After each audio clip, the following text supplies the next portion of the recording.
Hi, friends. Top of the day to you all. Grand Rising. We're glad to see you back. Hang on to your seats for this one. A Tale of Two Tims. Tim Norman is currently serving a life sentence without the possibility of parole. Tim Sales, kids and family serving a life sentence without the possibility of parole. This is part one of Tim Norman and Tim Sales, two incarcerated young teens who were released back into society, who both were incarcerated for armed robbery and who both had no treatment plan upon entering back into society. Y'all know who this is? Long time. Tim Norman and his mom, Bobby Montgomery, and they had a business venture, Sweetie Pies. Tim Sales and his mama, Miss Lily, they had a business enterprise, Resurrection Ranch. The two families whose common denominator is the two sons who got locked up as teenagers, and both of them 17, and both of them really having strong mothers in the background, but the single motherhood and no male figure around led these young men into anger patterns that they can't seem to escape. It seems that both the moms were working hard. One was on the road a lot, and the other one was in the army. Where was Daddy? I don't think Daddy was present. At least not for very long. Grandma Gang, the teen drama, being locked up as a teen. Not only are the teens locked up, but their entire family remains locked up too. You know this, right? Why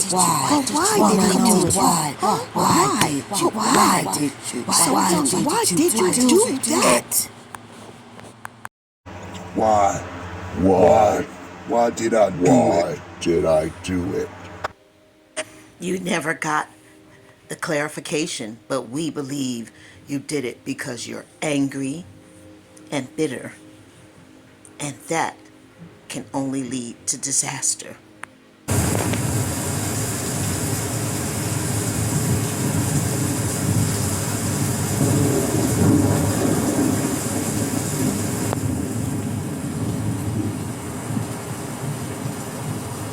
You are watching Grandma Gang TV Hot Topics. Don't forget to hit your notification bell, like, subscribe, and comment if you like. Thank you. That was some opening, huh? Well, come on in for more. Because of the nature of this, we'll have to break it up in parts. Good day to all you fine kings and queens. First, we want to tell you all thank you so much for showing all of your support to us in our age category of grandmaism. We want to thank all of our subscribers, all of our ride or die, and all of the new subscribers who come in with their comments and their questions and their ideas. We also want to thank everyone who sends emails, which there's so many of them. We promise we'll answer them in a timely manner. And if we haven't gotten back to you, we promise we will, because you are important. Because all of those emails are very thought-provoking, and so we want to take our time to respond back.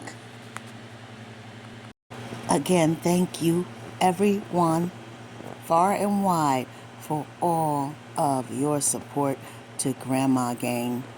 We appreciate, we honor, and we thank you. And come on in and take a seat at our table anytime you want to, day or night. And remember, take your shoes off, relax, get a notepad, get a snack, a drink, and let's dive into these rabbit holes.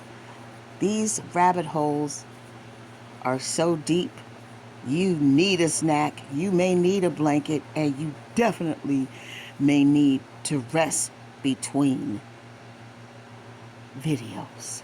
Are you ready to dive deep? This is part one. Their first crimes. They did not only do one crime, they did two. They each committed two crimes. Two crimes, so young. Something about this doesn't sit right, and you are watching Grandma Gang TV. The confusion, let's just say this. Warning, viewer discretion is advised. Not suitable for some younger audiences. Tim Norman was incarcerated at the age of 17. And of course, he grew up in St. Louis, Missouri, and he was raised primarily by his mother, Robbie Montgomery, who we all know and love from Sweetie Pies. And of course, she was a former backup singer for Ike and Tina Turner before she founded Sweetie Pies soul food chain. Very nice, very beautiful restaurant. Now, also, when Norman was 15 years old, his older brother, Andre Montgomery, was killed in Los Angeles. So there's a lot of tragedy going on here, traumatic. This traumatic loss deeply impacted his teenage years and fractured his immediate family structure.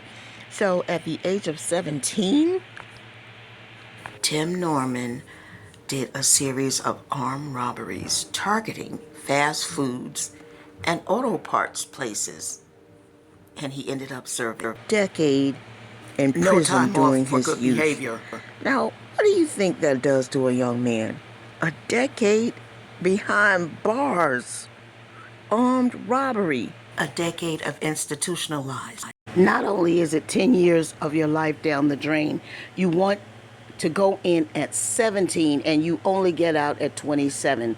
So the formative years where you're a teenager before you become an adult at 21, you spent that time behind bars. You spent that time not getting reformed. You spent that time, as far as I'm concerned, not having reflection and not having anyone point you in the right direction, so that you wouldn't become a repeat offender. That is the main thing that we want to look at here. Especially a violent repeat offender. Whenever you are using armed weapons, you are considered a violent offender. And so we definitely want to reroute one's thinking process before re-entry. Is so necessary. Next up enters Timothy Sales. Most of us know him as Tim from IAG Farms. But Tim was born Timothy Alexander Sales in December of 1989. According to them, they don't celebrate birthdays, so what difference does the date make? His mom, Lily, was born in April of 1955. According to Tim, he said his parents were divorced when he was 3 years old, and he was raised in a household predominantly female. No males, no insight. And by the way, I'm doing a tub of laundry while I work here. That's what you hear in the background. But just because there was no male, there's no excuse for violence. That's something that's inside of you. And if it's inside of you, anger and violence, it needs to be addressed. Because if it's not addressed, the person will lead themselves down a road of ruination, devastation, and possibly locked up a lot. And someone can get hurt. Guns and bullets don't have names on them. Maybe a gun does, but a bullet certainly doesn't. So this kind of pattern and person cannot just be walking around on the street, because they're like a ticking time bomb, just walking around, and then some innocent person may tick them off and boom, it's over. So now let's get into Tim's criminal history. So Tim's criminal timeline. So between Saturday, March 31st and Sunday, April 1st, two men entered the Amerigo restaurant in Ridgeland, Mississippi. Just as the business was closing for the night, they brandished handguns and forced staff to hand over an undisclosed amount of cash. Now, fortunately, no employees or patrons were injured during the heist. Now, this was in 2007. So, on Tuesday, April 3rd of 2007, Ridgeland Police Lieutenant John Neal announced that investigators were meticulously reviewing the restaurant's surveillance videotape. At the time, police were aggressively interviewing employees, though they publicly refused to comment on whether the heist was suspected to be an inside job. Lieutenant Neal stated he expected a major breakthrough in the case by that Wednesday. So the arrest happened Friday, April 6, 2007, and the breakthrough came at the end of the week. 17-year-old Timothy Sales was tracked down and arrested by officers on Friday morning. Presumably feeling the pressure of the investigations, that other co-conspirator, 18-year-old Janario Jones, turned himself directly into police custody later that Friday night. Now get this. His co-conspirator, Janario Jones, he was held on $250,000 bond strictly for the single count of armed robbery at Amerigo. But Timothy faced significantly higher legal jeopardy in addition to the $250,000 bond for the restaurant robbery. Detectives successfully tied him to a separate prior armed robbery that occurred on March 10th, 2007. In that previous incident, Sales had robbed an individual at gunpoint outside a local Ridgeland business. So an additional $250,000 bond was tacked on for that charge, bringing his total bail to $500,000. What in the God's darnation? So Tim was on a crime spree. That wasn't even a single. And see, this is what I'm saying. That wasn't a single act. And see, if these people are not reformed, they will continue the pattern of stealing, lying, conniving. They'll just use a different mechanism to do it. And that's why we have to do this in more than one part. Whoa, whoa, sissy. Whoa, whoa, whoa, whoa. I gotta take a break, sister. Oh, I didn't know he was like that. Okay. Did he ever apologize to these folks? Because if he didn't apologize, he need to carry himself all the way to the Tallahassee River and jump. Not to jump to unalive himself, but to jump all the way under and let that water push him all the way down, where he have to swim all the way back up. Because that centrifugal force is going to push him way down in that water. Yep. He'll have to swim up. That's it, sis. But try to catch his breath. All the way. And not inhale that water. And then be stuck out there until he can find his way to land. Because when people do stuff like that, they should be made to suffer. They shouldn't be given a slap on the hand and just an easy route. Yeah, okay, no. Suffer. Because when you hold somebody at gunpoint, they scared. Their heart beating, it could jump out their chest. They could have a heart attack, a stroke. You don't know what their health criteria is. So how dare you come out here talking about, oh, this is what I used to be like, but now I done turned my life over to the Lord. No, what you've done is you've turned yourself over to the new scheme and the new plan and the new lie and the new stealing, because you never got reformed. You did not get fixed. That problem you have, that anger you have, that innate ability to want to take from others and never apologize, that's still inside of you. And the fact that you were let out earlier for your sentence, you didn't have to carry out your whole sentence, now gave you a false sense of security where you felt like, I'm above it all because, God forgave me and the penal system let me out. So I'm invincible. I didn't have to serve all of my sentence. So I'm highly favored. And so now I'm going to go out here and show everyone how highly favored I am, and everyone is beneath me. And that because he didn't get fixed, y'all. He didn't get the treatment. The treatment. He did not get it. And because he's not been treated, he's still walking around with this false sense of security that I'm invincible and I can do anything. And then he hides behind God while he's doing it.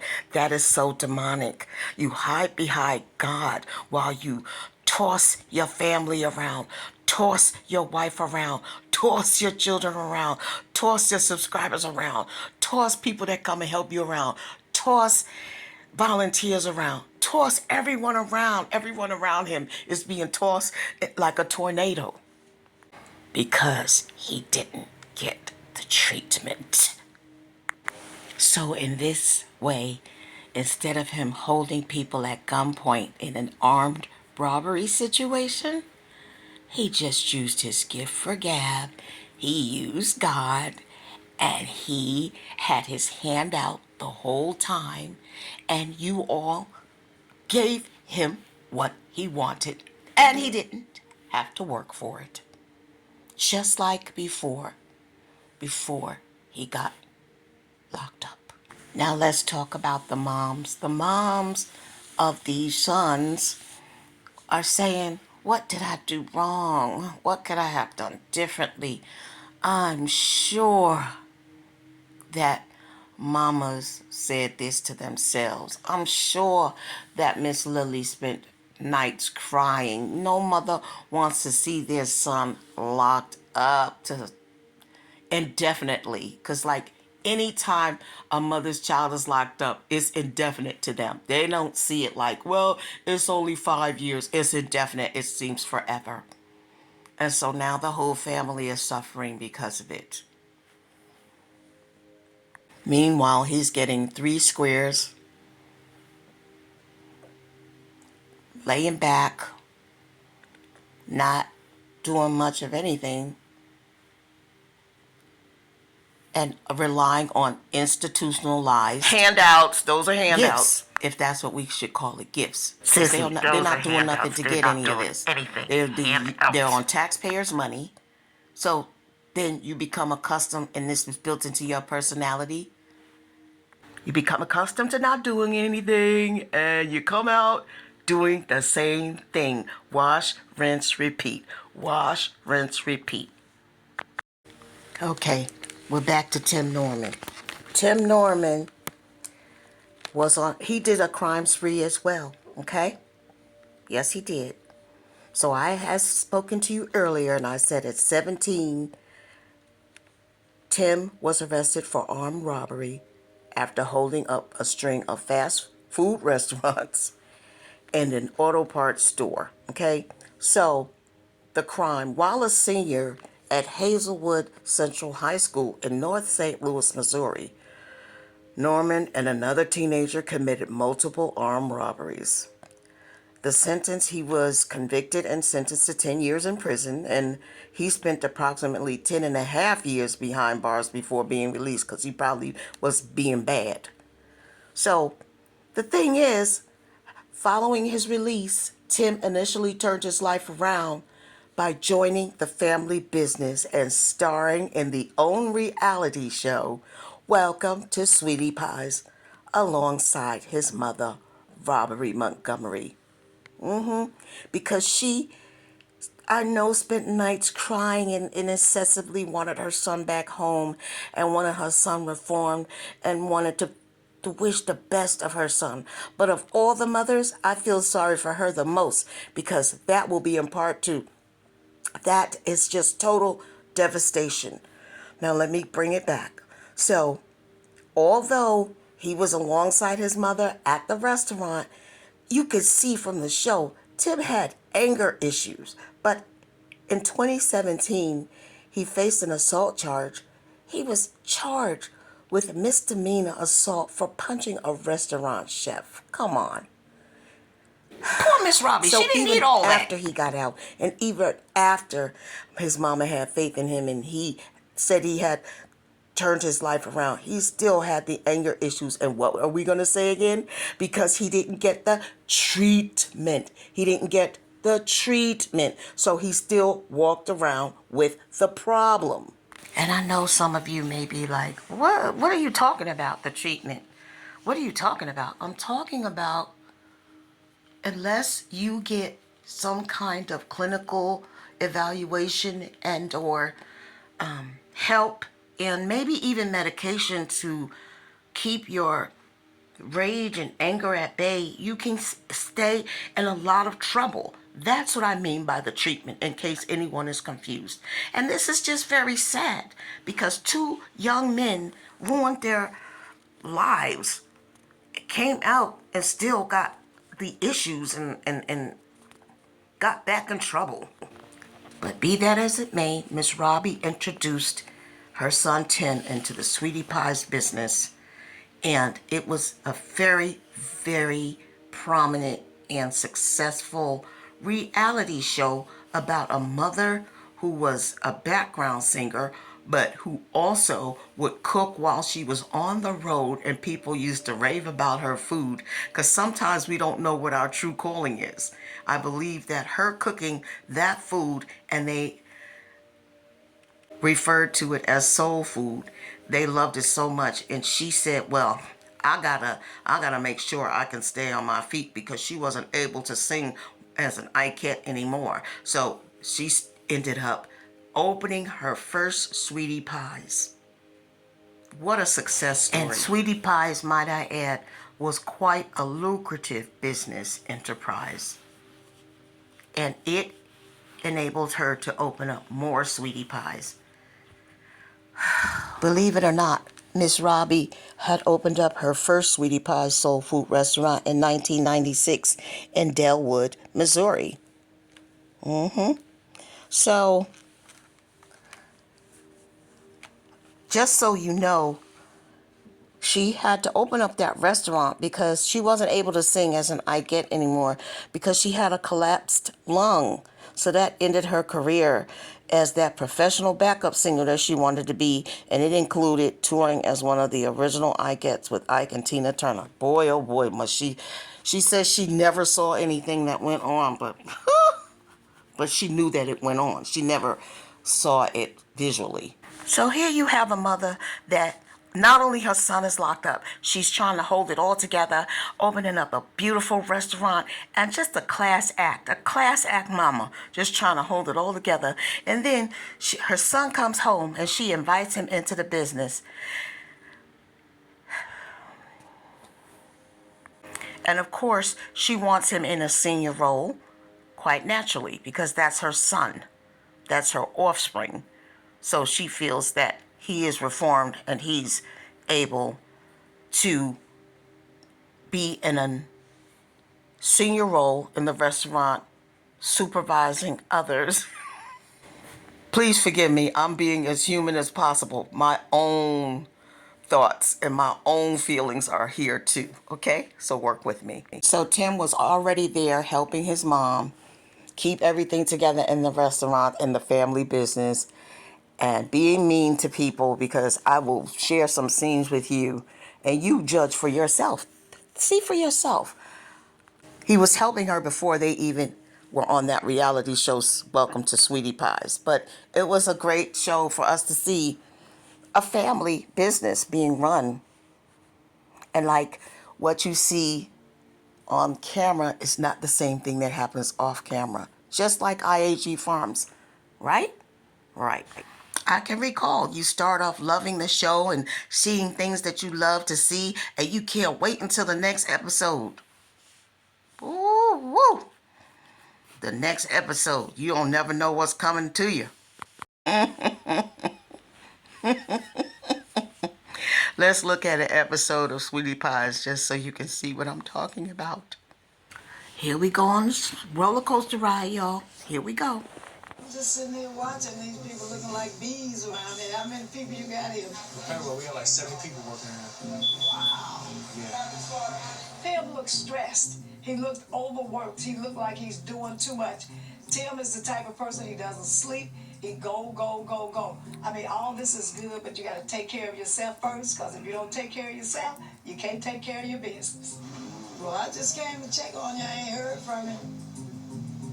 I know you're busy, so. Yeah, You all right? I'm all right. It's just hectic. It's hectic. It's a whole other thing. I mean, it's more than I thought it was going to be, to be honest with you. Yeah, well, you know how it is in the restaurant business. Buy forks, you need spoons. That's just the way it goes. See how the jailbird act? Unappreciative. Don't even care that his mama came from out of town to see how his trifling butt is. And at the same time, he doesn't care. He's like, he's on a mission. And I believe he was desperate for money for some reason. He probably have some kind of debt unbeknownst to Miss Robbie and others. But we'll get into that later. But look at his deflecting. He's disgusting. It's kind of hard for my mom and I to see each other nowadays. It's kind of sad, real tense. That's why I really don't go back to St. Louis anymore.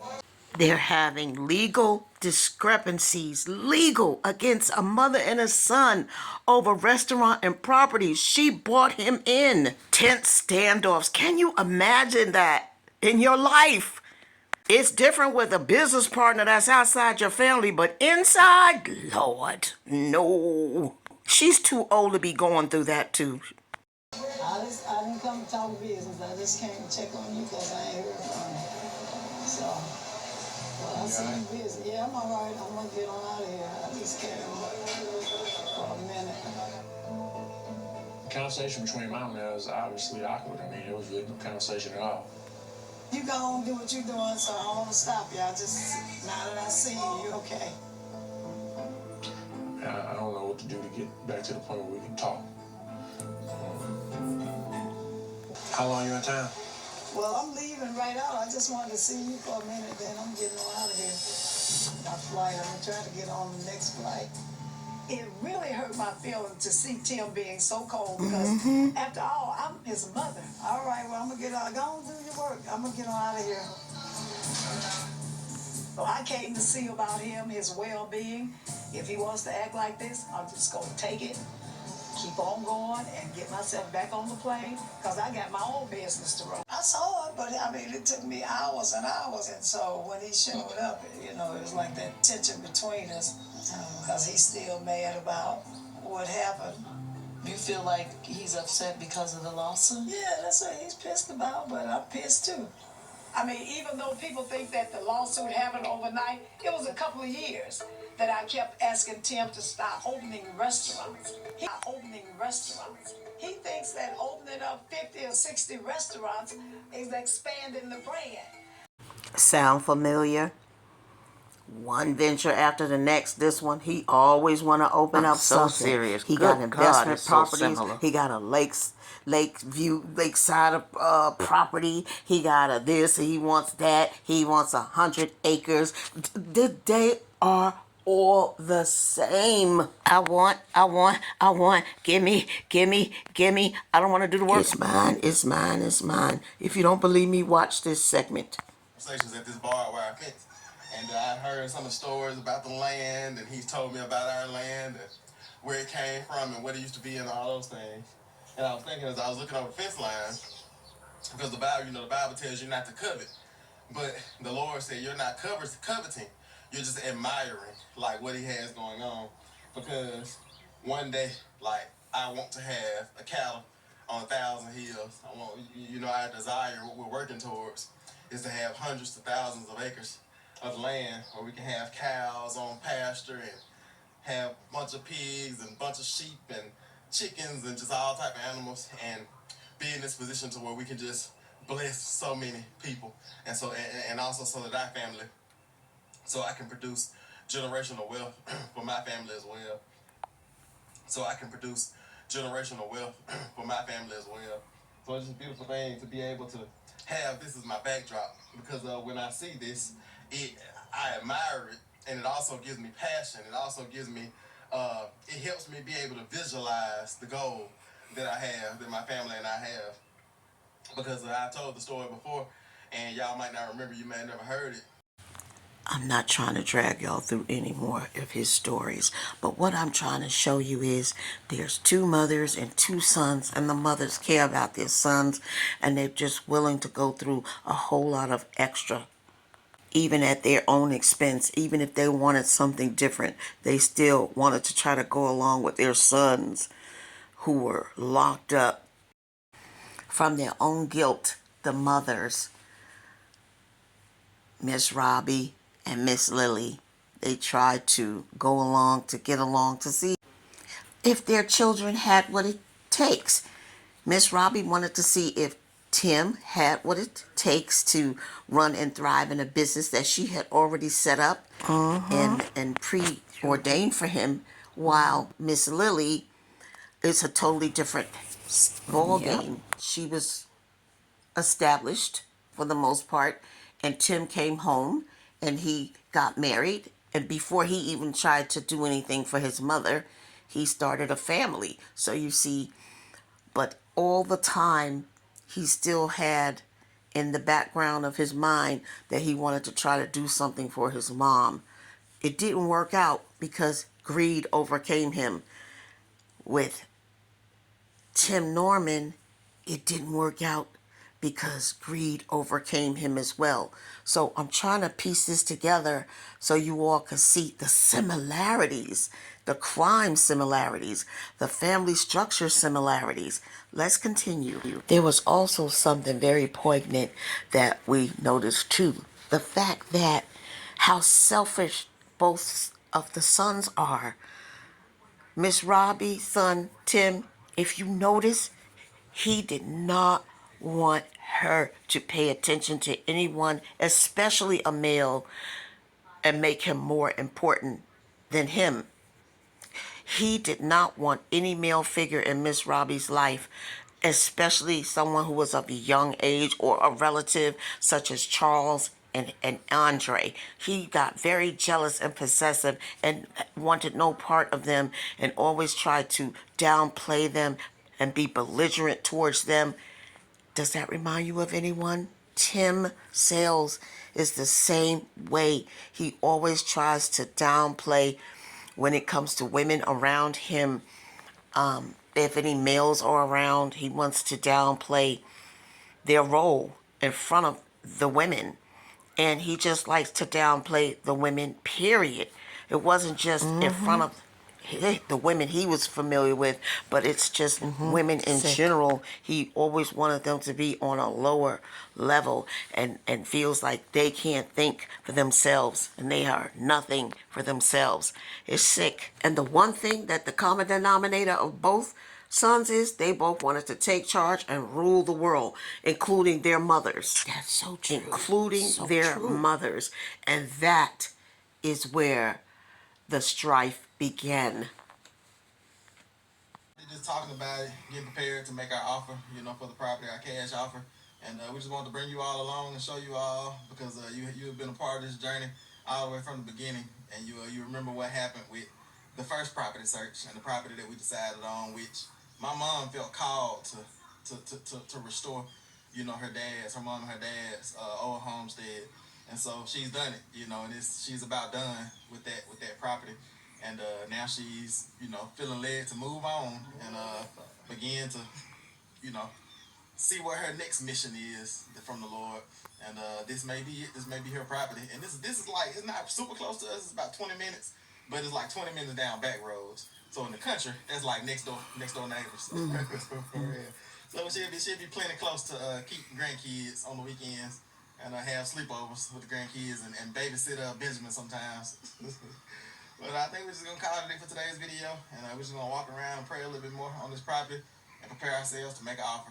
And so we just want to bring y'all along, and y'all be praying for us, and just look forward to the update, because maybe next video, and we'll be coming in with the tractor and doing tractor work and doing all that good stuff. Might even mess around and get her a camper and go ahead and move out here and start doing work. So we'll see. We'll see what the next season of Grandma's homestead. And this part. Talking about it, getting prepared to make our offer, for the property, our cash offer. And we just want to bring you all along and show you all, because you've been a part of this journey all the way from the beginning. And you remember what happened with the first property search and the property that we decided on, which my mom felt called to restore, her mom and her dad's old homestead. And so she's done it, and she's about done with that property.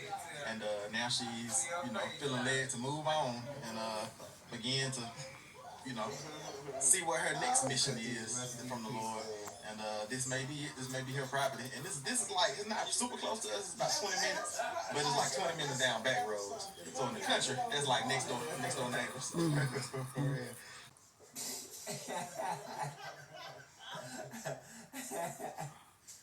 at y'all. Good morning. Good morning. How you doing? I am doing fine.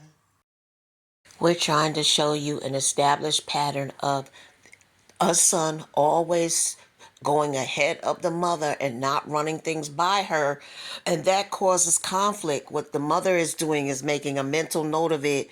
Even though she's smiling in front of the company and everything, she's still compartmentalizing that in her brain, saying like, wait a minute, this guy just goes and flies by the seat of his pants. He never asked me nothing. Everything is always a surprise. Like, nobody wants. Mama doesn't want to feel like that all the time. Mama brought you in the world. Mama got her own mindset, her own thought process, and she know what she want at 70 years of age. It's just there. It's an innate ability to know what you want. And you always got this pushy kid, this pushy Tim Sales. And Robbie had pushy Tim Norman, always pushing and pushing and pushing, to the point where each mother had a breaking point. She's saying, Dag, let me be. Let me think and do what I want to do for a moment. Shush. Shush, Tim. This is a surprise from your son. Son Timothy or you? Ouch.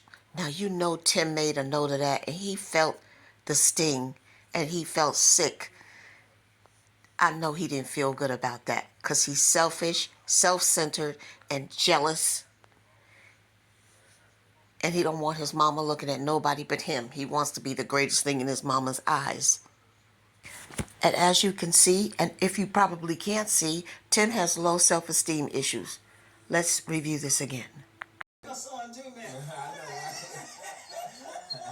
Yeah, that's from old Tim. Out here on the phone. You see it, Tim. You see your face now.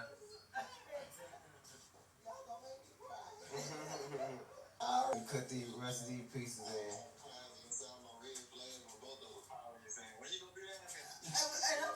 I should have gathered something. I'm kind of slow this morning.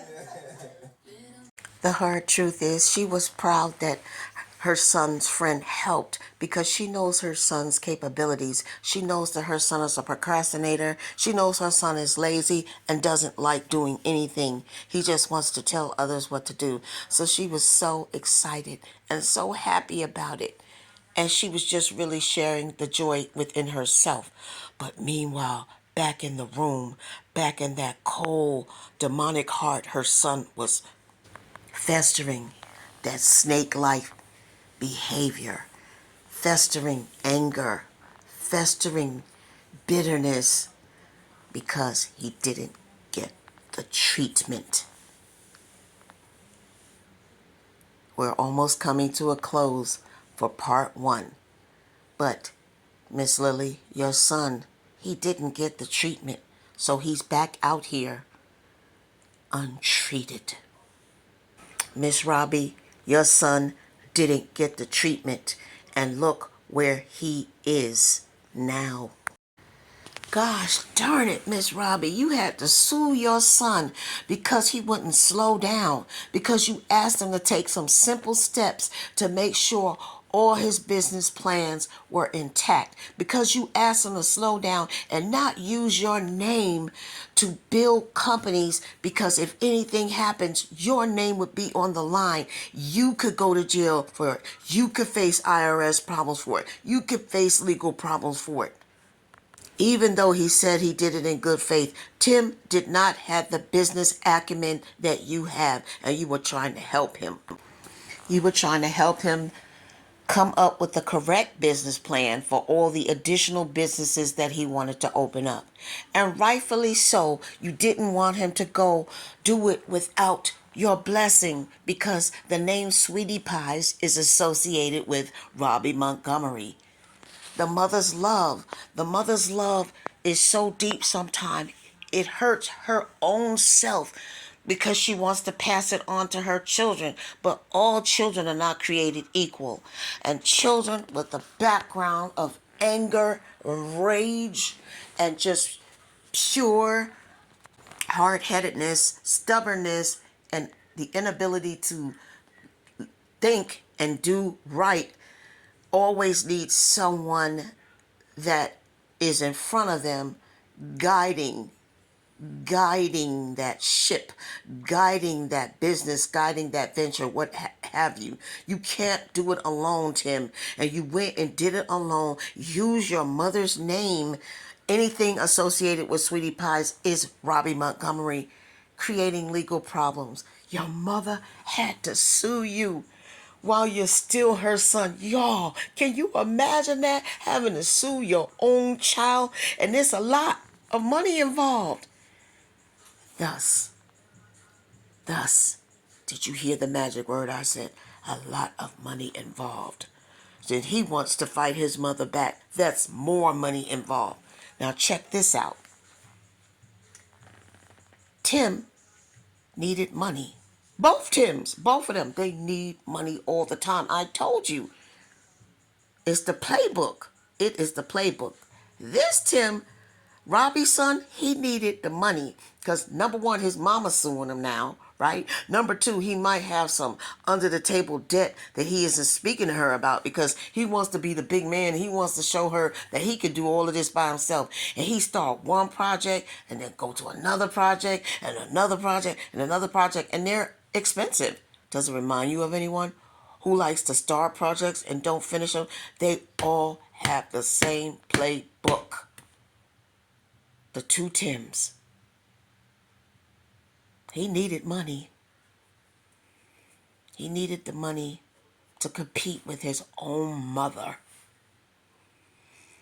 Because he said, Ma, not only that, you let me into Sweetie Pies. I got to be a manager, and I got to manage people and tell them what to do. So I got to get a bunch more Sweetie Pies. I don't care what it takes, what kind of money, because it's just all going to play into its own. The money's just going to fly out of the air from money trees. Money just going to fly from somewhere. But I'm going to do it. I'm going to start one project, start another project. Even if it's a fire started, I'm going to try to put the fire out, and I'm going to try to get 6 more Sweetie Pies. But he don't know where to get them from. He don't have a pot to piss in or a window to throw it out of. And Miss Robbie knew this. That's why she was trying to calm him down a little bit. Calm down, Tim.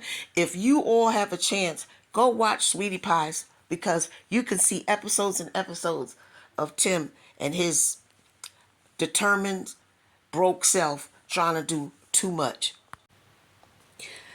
These boys came out of prison and wanted to make something big of themselves. But instead of trying to stay in a zone until they graduated to the next level, they just make a heap of trouble for themselves.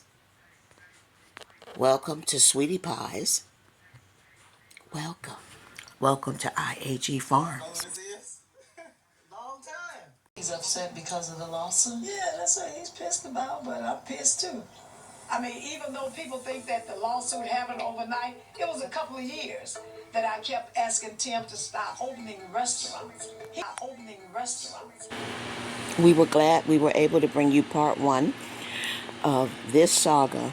The saga continues. We will be bringing part two and part three. Next time, we will discuss how these men treat their women and their families and the repercussions from those things. So we'll see you again real soon, Grandma Gang. Thank you for stopping by. We love you. Have a blessed day.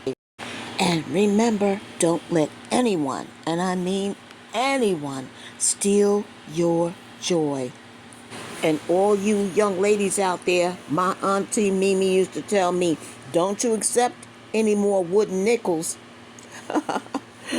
We love you guys. Bye for now.